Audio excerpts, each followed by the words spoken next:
Uchxonaga Mirzo Ulug'bek tumaniga kelganman. Gulzorobod mahalla. Mana Amir Temur mahallani bilasizlar. Shunday 25-19 avtobazi. Avtobazidan shunday to'g'riga o'tirib o'ngga birinchi ko'chaga 200 metr kirgan edi. Gulzorobod mana bunaqa ko'rasizlar, mana bunaqa ayollar, chiroyli uchastkalar, mana qo'shlar, mana bunaqa shu yerda arzonroq menga srochniylogga o'zim qurib olaman deysizlar-yu, o'shanaqa xonadon chiqqan. Mana fasadini ko'rsataman sizlarga. Mana fasad shu yerdan boshlanadi. Mana 8 metr fasad, 1,5 sotuv, dokument hujjatlari hammasi joyida. Mana buni olib hozir yashasanglar ham bo'ladi. Mana kiruvishlari bu yerda o'zi ochiq ekan, okamlar yopibdilar bu yerda. Mana bu yoqda sanuzillari.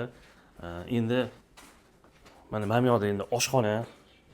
Endi mana qaranglar, tayyor xonadon uy. Mana bu kiruvish, mana remontlar kirib yashaydigan uy. Mana bu bitta xona ekan. Endi hovli yo'q, endi buni buzib qolasizlar, chiroyli qilib uchastkani qurib olasizlar. Mana bu yerda yana bitta xona. Mana bu yog'imizda yana spalni, mana remontlari yaxshi. Hozir bu yoqdagi xonani ko'rsataman sizlarga. Mana bu ham kattagina spalni tayyor remontlari bilan.